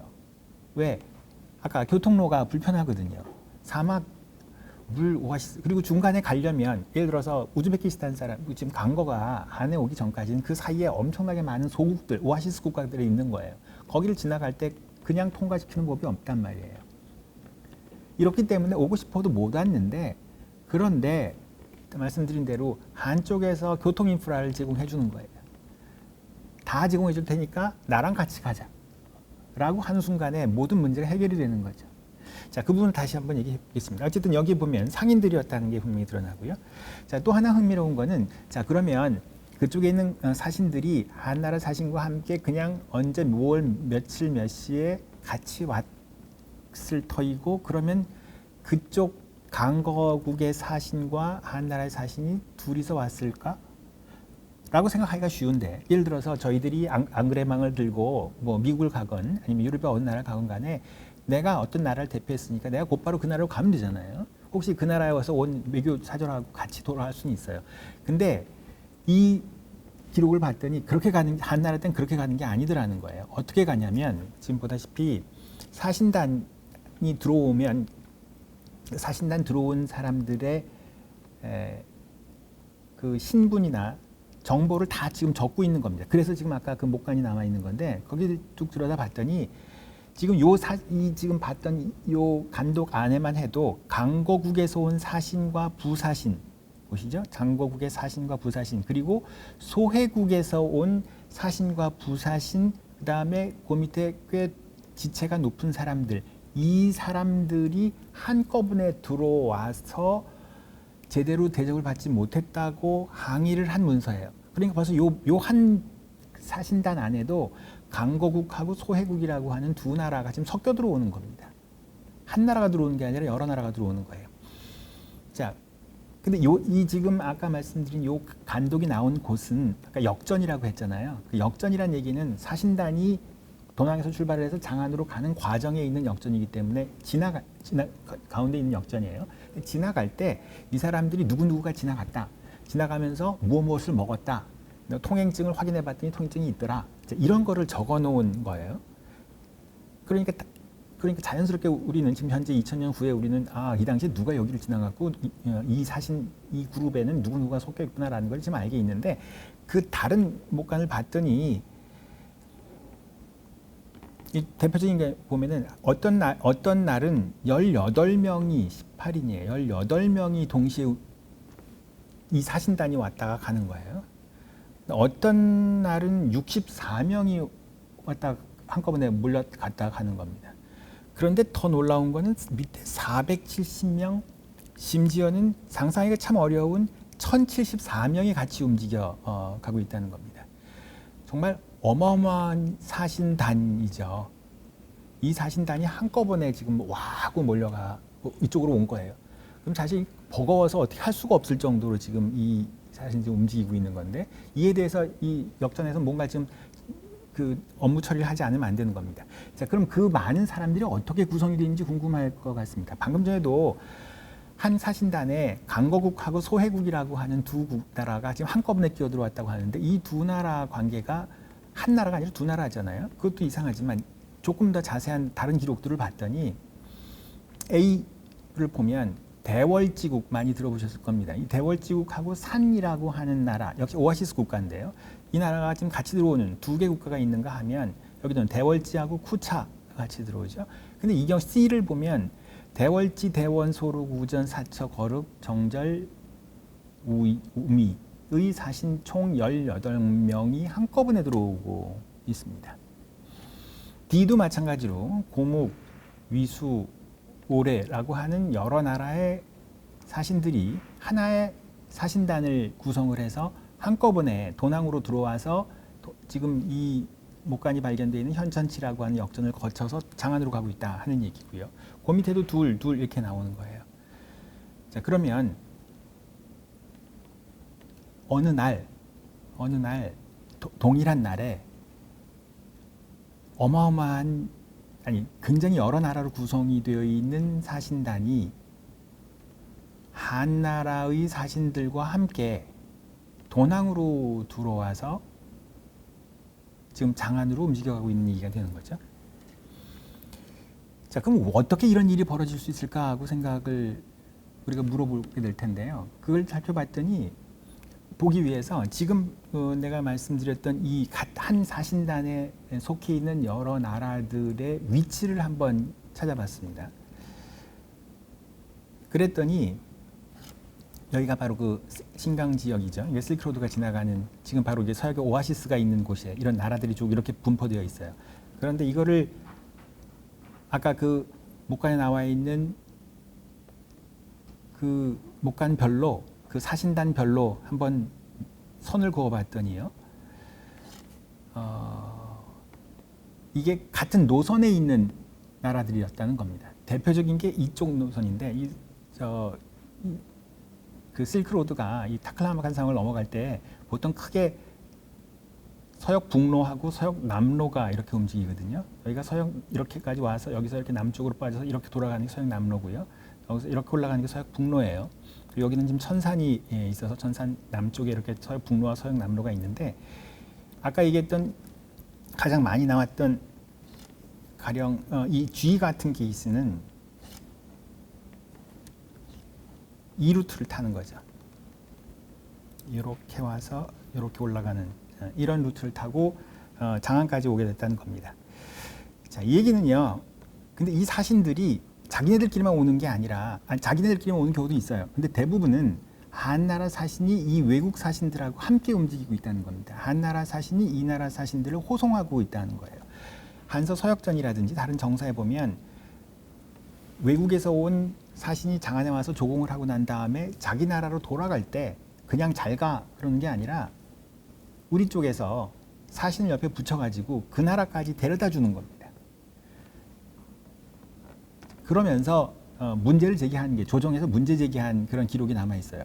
아니 이 사람들 아까 얘기한 것처럼 이건 장사꾼들인데 장사꾼들이 와가지고선 여기서 인사하는 거는 우리가 다 알다시피 장사하려 온 거다. 물론 우리가 필요한 거는 조공을 하는 거지만 거기까지 해도 되는데 이걸 우리가 굳이 호송 사신을 붙여가지고 자기 나라까지 가는 거까지 우리가 해줘야 되느냐. 자, 이런 문제 제기가 있었던 거예요. 자, 그 돈이 많이 든다는 얘기죠. 예. 근데 아무튼 돈이 많이 듦에도 불구하고 그렇게 하고 계속 해요. 예. 근데 그 얘기를 이제 아까 얘기했던 거고 붙이면 어떻게 되는 거냐면 한나라 사신이 처음에 이쪽에 있는 여러 나라들 쪽으로 서역 북로, 서역 남로를 타고 이쪽으로 떠나는 겁니다. 떠나면서 이쪽에 와서 장사를 공식적으로는 한나라에 와서 조공할 의향이 있느냐, 조공해라 라고 얘기를 하는 거죠. 당연히 정치적으로는 내가 왜 네 속국이 되느냐, 왜 조공을 해야 되느냐 이렇게 반응을 하겠지만 문제는 조공을 해봤자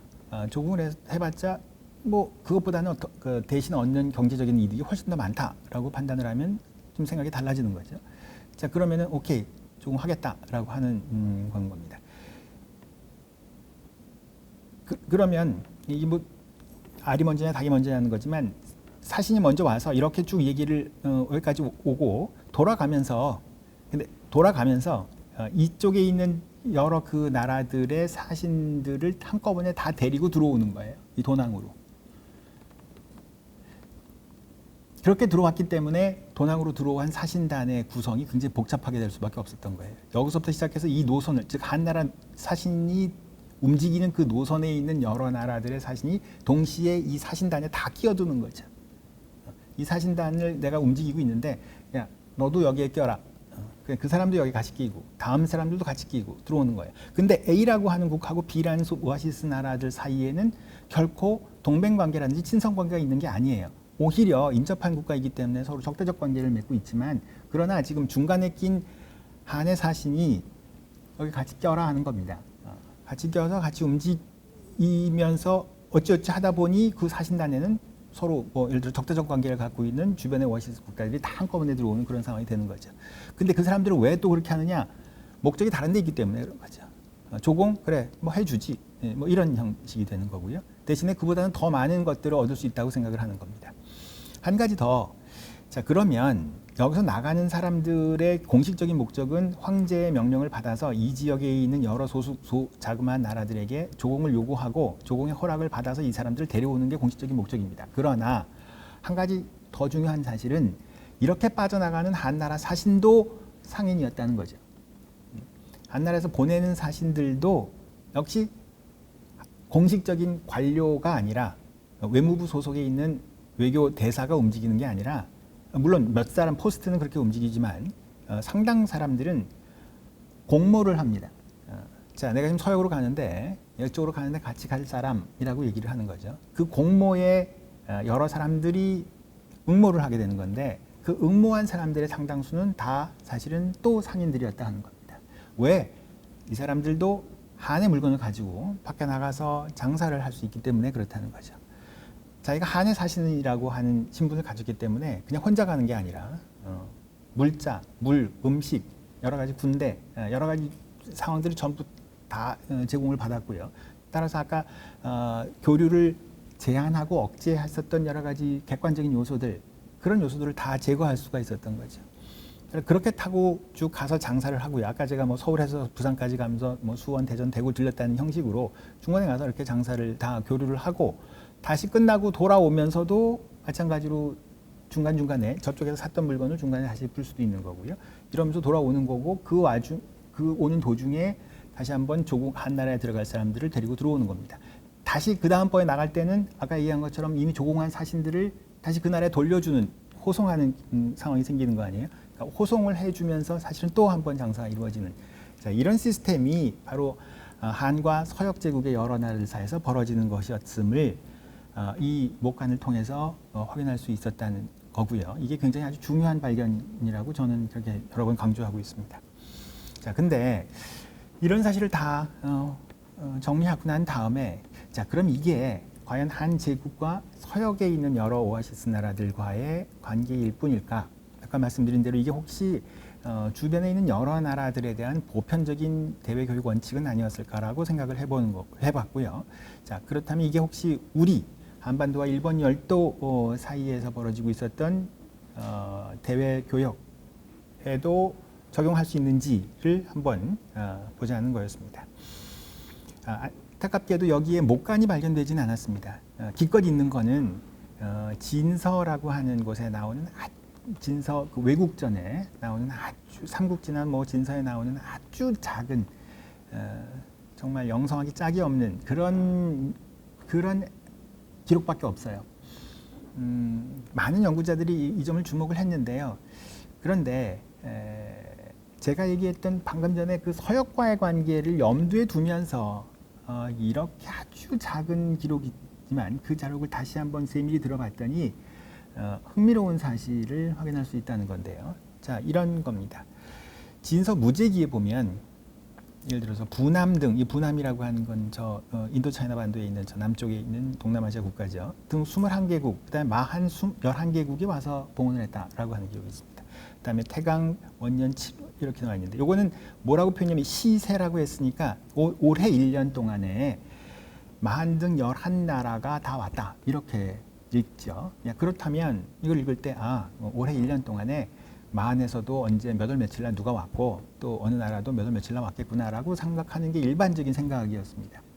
그런데 다른 기록을 밑에 한번 보시면 어떤 기록을 봤더니 태강 원년 7월에 동이 29기 조헌했다고 되어 있습니다. 그러면 이거는 아까 앞에 대로 7년에 이 한 해 동안에 여러 달에 걸쳐서 온 게 아니라 한 달, 요 달에 몰려왔네.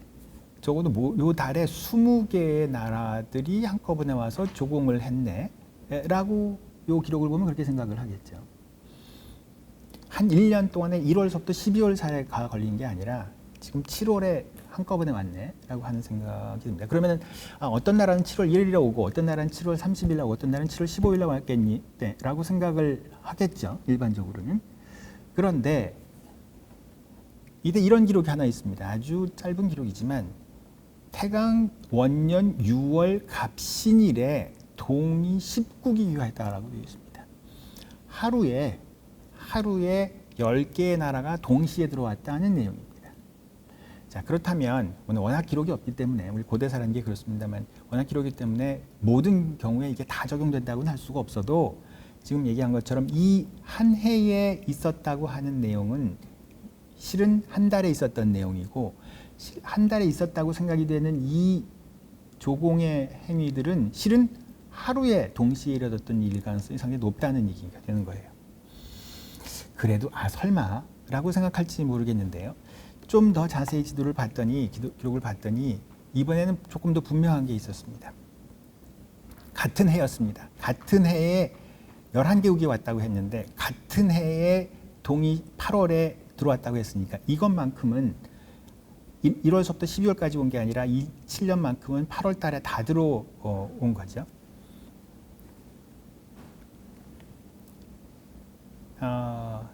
그 다음에 또 하나 궁금한 재미있는 거는 이때 마한 등 11국가가 똑같은 사실을 지금 기록을 하고 있는데 어떤 기록에서는 마한 등 11개국 어떤 기록에서는 동이 11개국이라고 적었습니다. 그러면 마한은 동이 중에 일부일 테니까 마한을 동이라고 표현했구나. 왜냐면 11 똑같으니까요. 충분히 이렇게 이해를 하면 됩니다. 근데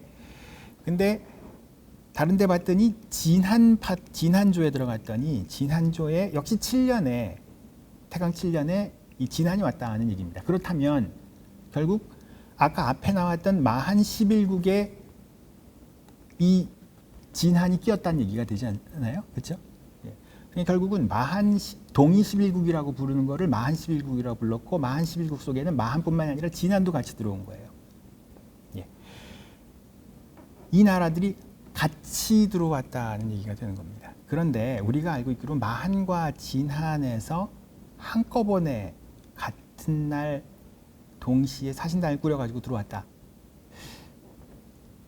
물론 마한과 진한의 어떤 정치적인 그 불화라든지 아니면 뭐 그 당시 어떤 그 모순이 있었는지는 저희들이 정확하게는 알 수가 없습니다만은 개별적으로 들어왔을 거라고 상상했던 우리의 생각을 바꿀 수 있는 계기가 되는 거예요. 그리고 이거는 아까 제가 서역과의 관계에서 보여줬던 그거와 동일하게 된 셈이죠. 마한과 진한 등 여러 나라들이 한 나라의 구성단을 사신단을 구성을 해서 어느 날 같이 들어왔던 게 되는 거고, 그거는 서역과 얘기했던 저쪽 얘기하고 동일하게 떨어지더라 하는 얘기입니다. 또 다른 데를 좀 들여다보면 한꺼번에 그렇게 움직이는 사신단이 2명, 3명, 4명 그렇게 적은 규모도 있습니다만 어떤 기록을 보면 분명히 1000여 명이 함께 움직인다라고 하는 기록이 또 보이는데요. 물론 해석 여하가 좀 여러 가지 복잡하겠습니다만 저는 이 기록도 1000여 명이 한꺼번에 움직이는 거라고 생각을 합니다. 그리고 이 1000여 명도 사신단이 아니라 실은 장사를 하기 위한 사람들, 여기 하호라고 하는 게 그걸 의미한다고 보는데요. 그 하호들이 기본적으로 1000여 명들이 이게 기본적으로 왕창 몰려가지고 또 넘어온다라고 하는 것, 역시 아까 봤듯이 장사를 하기 위한, 상거래를 하기 위해서 한꺼번에 몰려드는 그런 사람들이라고 보게 됩니다. 또 하나 증거는 이 사람들이 들어오는데 그냥 들어와서 장사를 하는 게 아니라 옷을 바꿔 입어야 돼요. 즉 조복을 입어야, 조화를 해야 되고 옷을 바꿔야 입어야 되는데, 이게 무슨 얘기냐면은 상인인데 장사꾼인데 여기 들어올 때는 허락된 예를 들어서 우리는 여행 패스포트에다가 입국 사유라는 게 적히잖아요. 입국 사유가 뭐냐면 사신 조공이라는 거죠. 조공이라면 내가 조공이라는 아그레망을 들고 있어야 되는데 그 아그레망이라는 게 없다는 거를 서로가 알지만 대충 한 명이라도 더 들어오는 것을 한제국 쪽에서도 요구하는 거고 저쪽에서도 또 다른 경제적 목적에서 들어오는 이 상황이 맞아떨어지는 건데, 대신에 최소한의 조건은 장안까지 가서 인사를 해야 하는 겁니다. 또 그러기 위해서는 내가 사신이라고 하는 옷을 입고 있어야 되는 거죠. 조공을 해야 하는 그런 옷으로 바꿔 입는 과정들이 여기서 이렇게 벌어지게 되는 거죠. 또 아까 얘기한 것처럼 교통 인프라를 제공을 해줘야 합니다. 아까 이제 육로로 움직이는 경우에는 아마 병사들이 한꺼번에 옆에 껴 있을 텐데요. 이 해안 같은 바다로 움직일 경우에는 배가 필요한 건데, 역시 위략 같은 데를 보면 낭랑 쪽에서 큰 배를 제공을 해서 그 배를 제공을 해서 남쪽에 있는 사만으로 내려가게 되고, 그 사만에 있는 여러 물자와 사람들을 다시 그 대선 큰 배에 세워서 다시 낭랑으로 데려가는 그런 모습이 보여지는 것. 자, 이런 것들은 기본적으로 서역에서 발견된 조금 그 무역의 현상과 동아시아 동쪽 한반도에서 벌어지는 것들이 대단히 유사함을 추정케 해준다는 겁니다. 아까 서역에 비해서는 현재 남아있는 동안 한반도 관련 기록들이 워낙 적긴 하지만 묘하게도 그것과 유사하게 일치하는 부분이 굉장히 많다 하는 얘기가 되겠습니다. 자, 그렇게 되면 이제 전체적으로 그 해양 네트워크의 교역이 어떻게 이루어졌는지를 한번 생각해 보면, 일단 그 한해 사자, 낭랑에서 출발했든 뭐 대방에서 출발했든 간에 그런 그 사신들이 큰 배를 타고 움직이되 곧바로 뭐 김해, 다호리까지 간다거나 이런 것이 아니라 중간에 있는 연안 항구를 전부 들리게 되는 거고, 중간에 아까 말씀드린 것처럼 상거래를 하면서 교육을 하면서 그 일정한 이익을 얻고 또 손실 보전을 하고 또 새로운 물건을 사고 다음 연안을 가면서 또 그 원래 가져왔던 물건과 중간에 구입했던 물건들을 거래하는 이런 형태가 계속 이어지게 되는 거지요. 그런 것 중에 하나가 이제 대표적인 것이 아까 얘기한 뭐 김해 다오리 같은 케이스가 되리라고 생각을 합니다. 이런 과정에서 네트워크가 이제 만들어지는 거죠.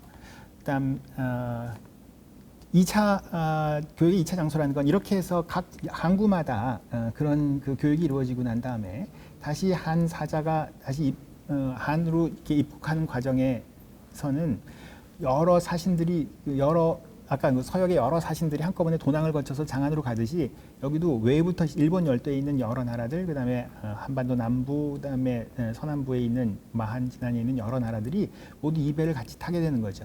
물론 이 안에 있는 모든 나라가 타는 건 아니었을 겁니다. 아까 보다시피 마한 11개국 그러면 이번 찬스에는 11개국이 탔을 거고 다음 찬스에는 뭐 21개국, 자, 이런 그 차이가 있긴 하겠습니다만 이 한꺼번에 들어올 수 있었던 이유는 바로 이런 상상을 하지 않으면 사실 불가능하다 하는 얘기인데요. 일단 들어오면 그러면은 아까 도낭으로 들어오듯이 예를 들어서 입관하는 데가 있을 거고요. 입관하고 나서 바로 그 입관하는 도낭에서 교육이 이루어지는 게 아니라 그곳으로부터 안쪽으로 어느 정도 들어가서 교육이 이루어집니다. 아까 사실 그 우즈베키스탄 쪽에서는 강거국의 교역, 즉 낙타를 팔았던 곳도 실은 도낭에서 파는 게 아니라 도낭에서 조금 안쪽으로 들어간 주천이라고 하는 곳에서 팔게 되는 건데요. 그 주천으로 해서 파는 바로 그 상황이나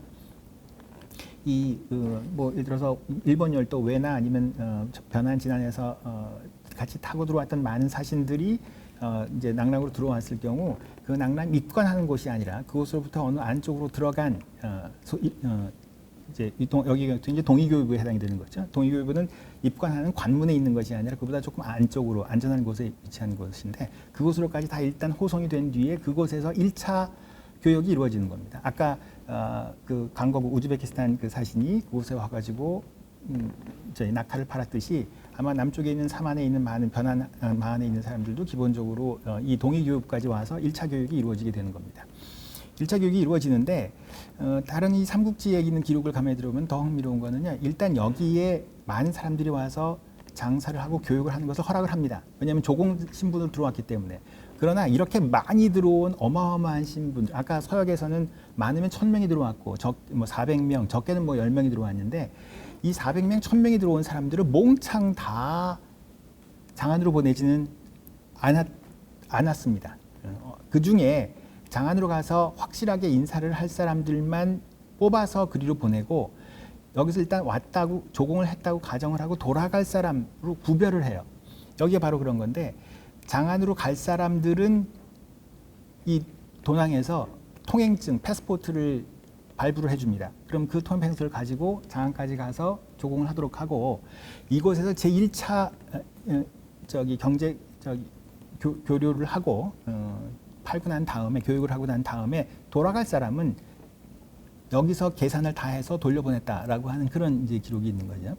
마찬가지로 아마 저 밑에 있는 사만인에서 온 뭐 일본 열도에서 온 사람들도 뭐 추정입니다만 역시 아까 그 큰 낙랑에서 제공한 큰 배를 타고 연안 항구를 계속 들려가면서 네트워크를 구성하면서 입관을 한 뒤에 동의교육까지 와서 거기서 1차 교육이 이루어졌다고 봐요. 1차 교육을 하고 난 뒤에 일부는 낙양까지 가겠느냐라고 물어서 낙양까지 가겠다고 하는 사람들은 거기서 패스포트를 다시 발부를 했을 거라고 생각을 합니다.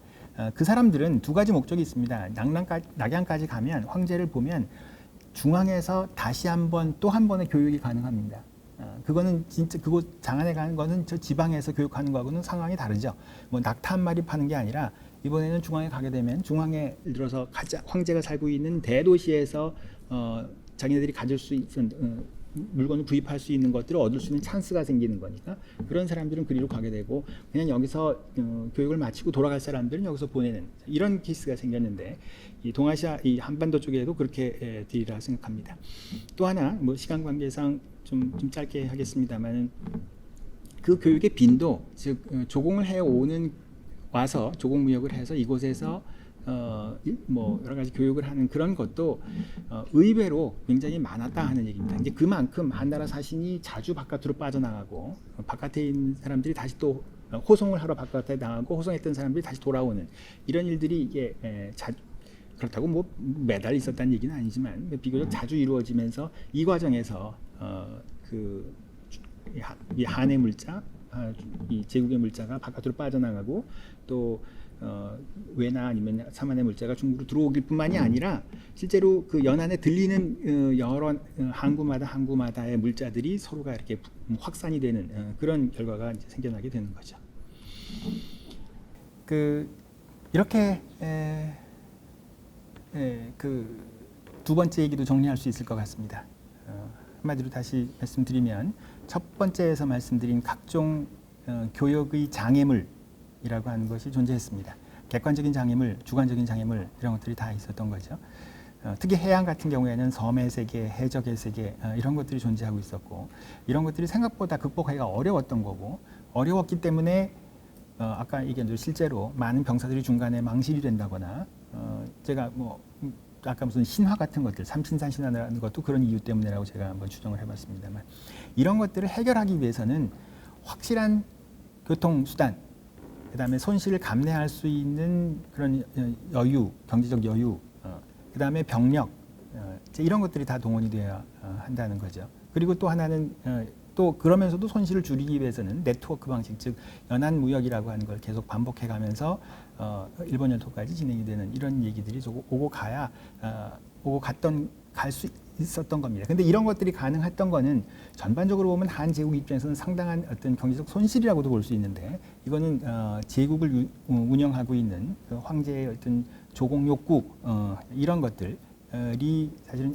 엄만 물리면서 두 양쪽 세력의 이익이 서로가 부합이 되면서 이런 어떤 네트워크가 형성이 됐다 하는 얘기입니다. 이런 네트워크를 한눈에 보여줄 수 있는 게 바로 그동안에 여러 많은 연구자들도 지적을 했던 이 사료에 나오는 그런 기록들입니다. 예를 들어 삼국지 동이전 한조에 보면 지금 이 굉장히 많은 여러 나라들이 이렇게 언급이 되고 있는 건데요.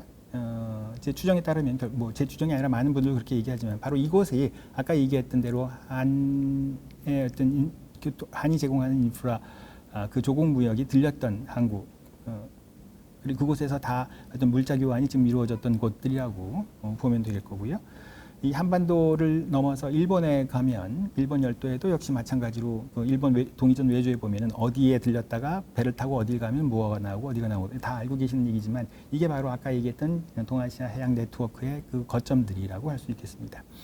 오늘은 주로 제가 서역 얘기를 하고 그 다음에 시간 관계상 한반도하고 일본 열도에도 동일한 패턴이 움직이고 있다라고 얘기를 했습니다만, 실은 이 패턴은 역시 두 군데만 있는 것이 아니라 다른 지역에도 거의 동일하게 적용되었을 것임에 틀림이 없습니다. 대표적인 케이스가 인도 차이나 반도, 즉 아까 잠깐 언급을 했습니다마는 광주 하포에서 출발을 해서 해남도 언저리, 그 다음에 지금 베트남이죠. 당시 교지군, 그다음에 앞에 잠깐 나왔던 부남 부터 시작을 해서 동남아 인도 차이나 반대로 쭉 이어지는 그곳에도 역시 똑같은 패턴이 움직였음에 틀림이 없습니다. 아까 말씀드린 것처럼 한의 사신이 조공을 목적으로 해서 그 국경을 벗어나서 각 지역을 돌아다니면서 조공을 요구하고 또 그 조공에 응한 사람들은 경제적 이득을 위해서 그 사신단과 함께 다시 중국에 한에 들어오는 이런 케이스죠. 자, 이런 얘기도 아까 여기 지금 동이전에 한조에 나오고 외조에 나오는 것처럼 한서 지리지에 보면 역시 광주에서 출발해서, 그죠? 여기 아까 하포 얘기 나왔고 서문이라는 데가 어디냐면 아까 말씀드리는 그 해남도예요. 해남도 건너편 태안인데 거기서 출발한 그 배들이 며칠을 더 가면 도원국에 도달하고 또 몇 달을 더 가면 어디에 도달하고 자, 이런 식으로 그 인도 차이나 반도의 연안을 따라서 움직여가는 모습, 그리고 그곳에 도착을 해서 어떤 교육이 이루어졌는지, 또 그곳까지 가는 도중에도 여러 가지 풍랑을 만나서 좀 힘들었던 얘기, 또 정작 도착해서는 뭐 항상 아주 여유로운 교육이 이루어지는 것이 아니라 그 해당 세력, 그 원래 있었던 그 토착 세력과의 뭐 전투, 그래서 상당히 많은 인명 손실이 있었다든지 이런 내용들이 좀 묻혀져 있는 것으로 보면 이 인도 차이나 반도, 즉 동남아시아 지역에서의 모든 그 어떤 교육이라고 하는 것도 오늘 말씀드린 서역이나 아니면 한반도에서 이루어지고 있는 것과 대동소이하다라고 결론을 내릴 수가 있는 거죠. 사족나마 하나만 더 얘기를 보내면서 마무리하자면은 아까 중간에 잠깐 나왔던 요새 우리가 인기를 끌고 있는 로만 글라스, 동남아시아 글라스 이런 얘기를 많이 하는데, 이제 뭐 로마산이 곧바로 우리나라까지 왔다라고 하는 얘기를 사람들이 이제 그건 아니다. 동남아시아에서 한번 걸려서 그곳에서 제조된 물건들 혹은 가공된 글라스가 다시 우리 쪽으로 온다라고 하는 것들을 많이 생각을 하시지만, 동남아시아에서 가공되거나 만들어진 글라스가 거기서 곧바로 한반도로 들어온 것도 결코 아니다 하는 얘기죠. 지금 제가 계속 말씀드린 이 네트워크라고 하는 걸 생각해 보면 당연히 동남아시아에 들어온 건 다시 하포, 그다음에 뭐 아니면 광주, 그다음에 다시 그게 이제 계속 연안 항로를 따르면 양자강 하류 지역에 있는 회계군, 그다음에 아까 뭐 임회군이라고 하는 데서 시작해서 산동반도 이 루트를 계속 따라서 한반도로 아주 상당히 앞으로도 이게 동남아시아에서 만들어진 이것도 여러 차례를 거쳐서 한반도로 들어왔을 것이라는 거죠. 아니 심지어는 이게 들어와서 곧바로 항상 바다로만 들어오라는 법도 없는 겁니다. 아까 하포로 들어온 이 예컨대 뭐 동남아 글라스는 실은 그 뒤로 내륙으로 들어왔을 가능성이 더 커요. 왜냐하면 연안은 그렇게 쉽지 않은 거거든요. 그래서 내로 들어왔던 것이 다시 뭐 예를 들어 산동에서 그때서부터 다시 바다로 빠져나가서 한반도로 들어왔다는 등 여러 가지 가능성을 생각해 볼 수 있지 않을까 하는 얘기입니다. 요컨대 그 동서교류를 비롯한 고대에서의 어떤 우리가 물건 교류를 이야기할 때에는 이 지금 얘기했던 그 제가 마지막에 일했던 거죠. 조공무역을 통한 어떤 네트워크식의 어떤 전달 이런 것들을 반드시 고려해야 된다 하는 얘기였습니다. 마지막 전망이라고 하는 부분을 적어놨는데요. 오늘 강의의 핵심은 다른 여러 연구자들하고 조금 다르다면 무엇보다도 교류가 있었다기보다는 교류의 존재보다는 교류를 막는 게 뭔지를 더 생각을 해야 그 교류가 어떻게 이루어지는지에 대해서 우리가 접근할 수 있다 이런 얘기였고요.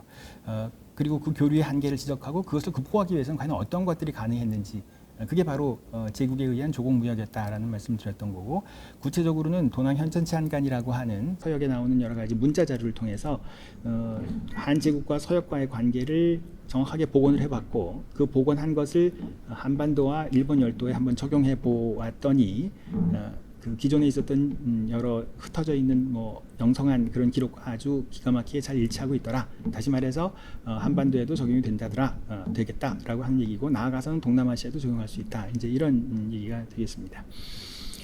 지금 뭐 굳이 제가 다른 분들하고 다른 오늘 얘기에 점이 있다면 아까 얘기한 핵심이 바로 이 도낭 현천치에서 나온 목간을 통해서 대외 교육의 기본적인 원칙을 기존에 우리가 생각했던 것과는 달리 의외로 굉장히 많은 규모가 굉장히 많은 여러 나라로 구성이 되어 있는 나라들이 한꺼번에 들어와서 조공을 하러 간다는 차원에서 경제 교류가 이루어졌다라는 얘기인다면 앞으로 역시 이렇게 새로운 간독 자료가 발견이 되면서 새로운 문자 자료가 발견되면서 아직까지도 빈 구석으로 남아 있는 여러 이야기들을 우리가 할 수 있지 않겠느냐. 비록 육지에서 발견된 이야기를 하더라도 이 해양 네트워크를 우리가 복원하는데 큰 도움이 되리라고 생각을 하는데요. 근데 최근에 호남성 장사시의 5.1광장이라고 하는 데서 무슨 간독이 나오기도 하고 광동성 광주에서도 새로운 문자자들이 나옵니다. 이제 이런 것들이 앞으로 우리 관심을 갖고 있는 해양 네트워크 형성에 조금 더 많은 그런 어떤 도움을 주지 않을까라고 생각을 합니다. 예, 강의는 여기서 마치겠습니다.